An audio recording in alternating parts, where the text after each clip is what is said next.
Gael. It's very nice to have you on the program. Hello, how are you? Good afternoon. Thank you. Good afternoon. I'm very jet-lagged, but very happy. You're very jet-lagged. Okay, So you just arrived in the UK. Well, welcome to London. Thank you. But it's a city you know very well. Yeah. How long ago was it when you were studying theatre here? Well, I started in 97, and I was living here from 97 till 2005, I think. Yeah, 2005 or 2004, 2005, something like that. And yeah, it's changed a lot. But I've changed more than the city. But is that right? Yeah. Well, I'm a father now, and that really changes everything. And how come you ended up studying theatre and studying acting in London? It was quite accidental. I was in Mexico studying philosophy straight out of high school into the UNAM, the National Autonomous University.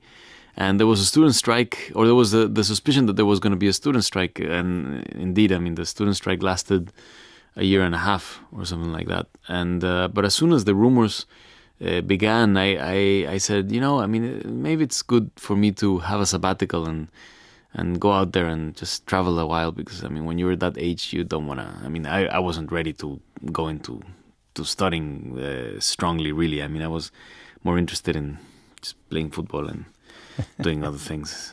What was the strike about? Do you remember? Yeah, it was I mean, coincidentally, it has to do a lot with what the film is about. It was about they were. It's a free university. It's completely free and public, and they wanted to have very slight fee that students had to pay, a very small one, but still symbolically. You had to pay, and that's what sparked a big kind of movement to not to keep the UNAM being public and free, and until now. I mean, if I was to draw a diagram of what holds Mexico together, it's definitely the free universities, and because it's a point of encounter, and the UNAM is a fantastic, great, big university where I hope I go back there and study. I still have that pendant assignment, Well, you won't get a free university here, that's for certain. I know. You'll end up with a very big debt, in fact, once you've gone through university here. So we're into the world of political action then, straight away. So let's talk about No and this extraordinary story. We talked a lot on the program recently about Argo and the politics of Argo, and a story which younger people would just not know. And it's a history lesson. So this is another history lesson, and a lot of people will not have known anything about this referendum. So tell us the story of No and about your character, Gael. Well, in 1988, due to international and national pressure, Pinochet, which I assume everyone knows who Pinochet was. Yeah. We remember Pinochet. Yeah.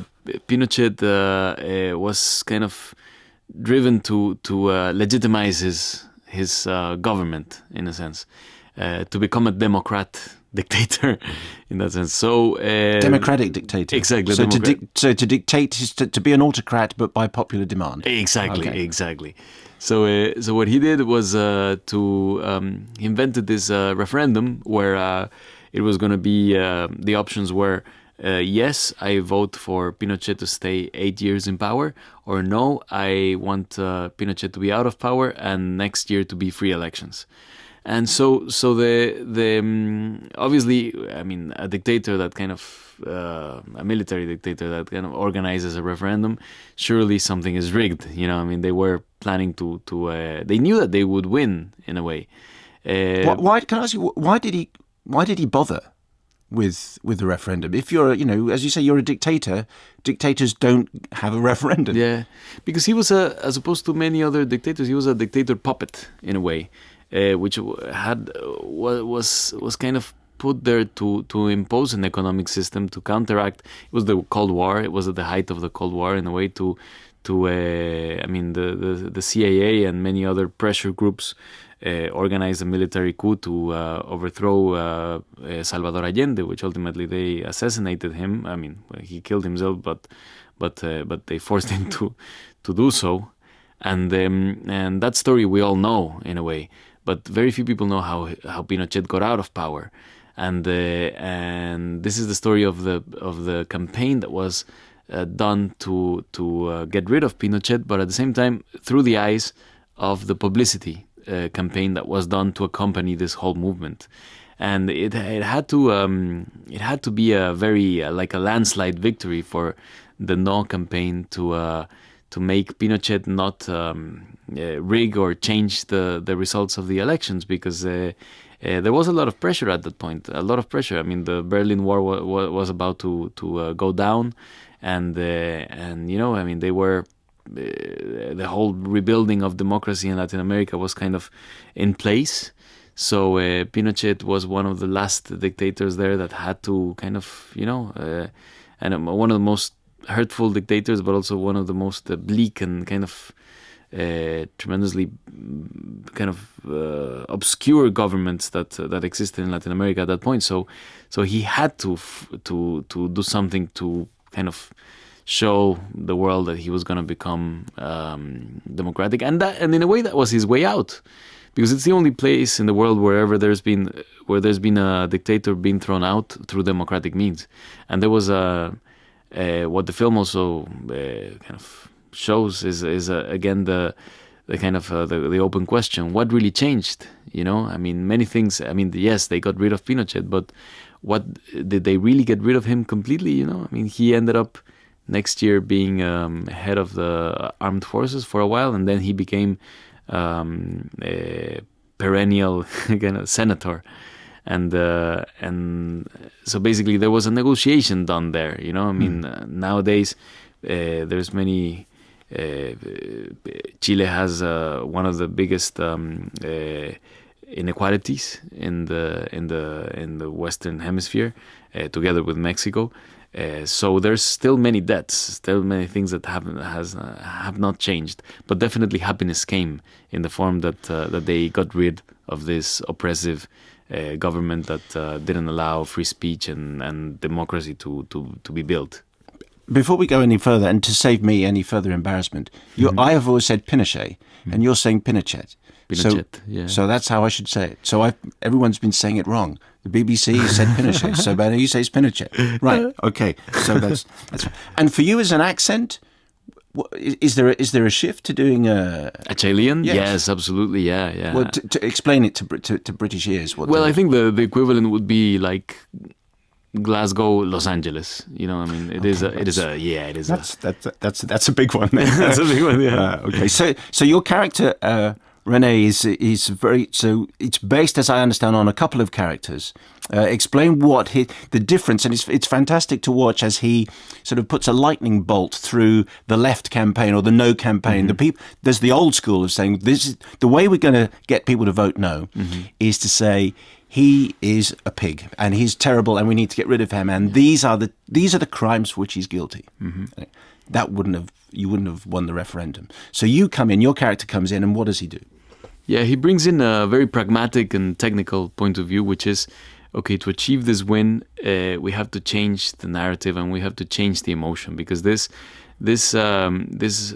violent plea for justice, very legitimate plea for justice, narrative would increment the kind of the fear and the anger, the lack of trust in building institutions, and basically a lack of trust in oneself. You know, it would be more an opposition kind of argument.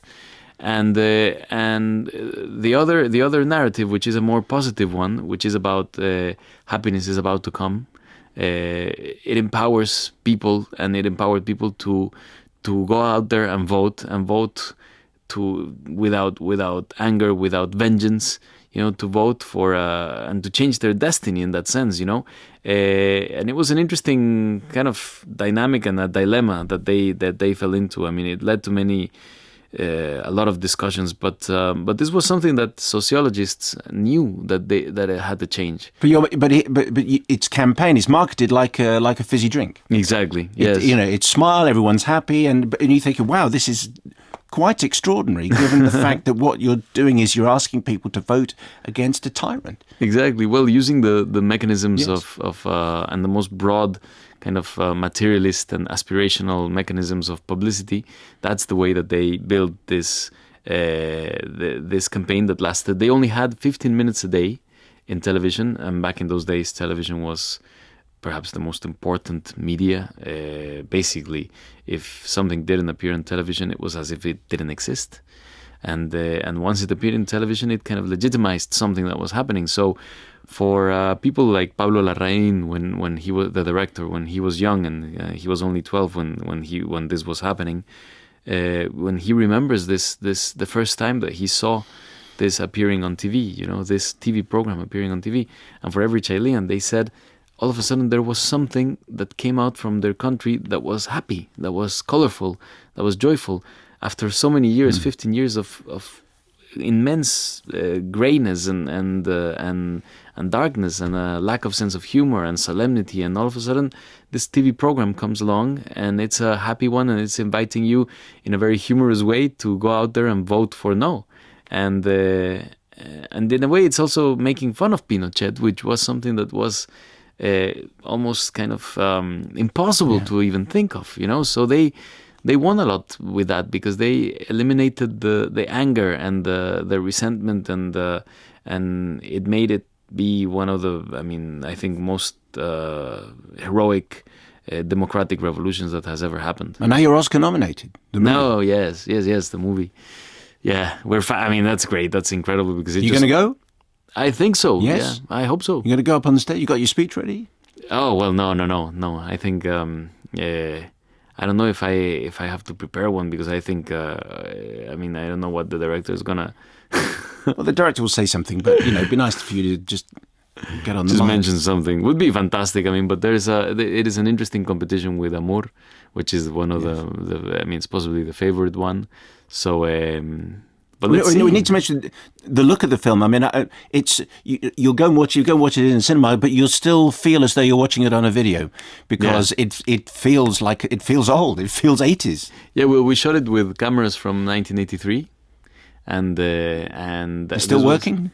They were working. They each had their own personality. There was one camera that was good for interiors, one that was good for exteriors. It's you never know with these two cameras. But it was interesting when we were doing the tests for which format to use and which cameras to use. We tried everything from digital to 35 millimeter, 16 millimeter, and then this video. And what's interesting about this format is that nowadays it acquired a kind of nostalgic quality. It's how we saw TV as kids. Sure, yeah. And I think 6-7 years before, we would have still say, oh, this looks horrendous. Thankfully we left that era apart, But now it acquired this kind of very interesting quality, which is what maybe Super 8 was for our parents, Just before you go, Gael, and I'd need to ask you about Zorro. This is being discussed? Is it true? Is this something that's tempting for you? It's true that it's being discussed, but it's something that it's not set. There's no set date, or there's no, not even. I haven't heard anything about that. But would you like? Does your heart say yes? Now's the time. I'm going to do a big. Well, picture. It would be funny to do one of those. I think it would be.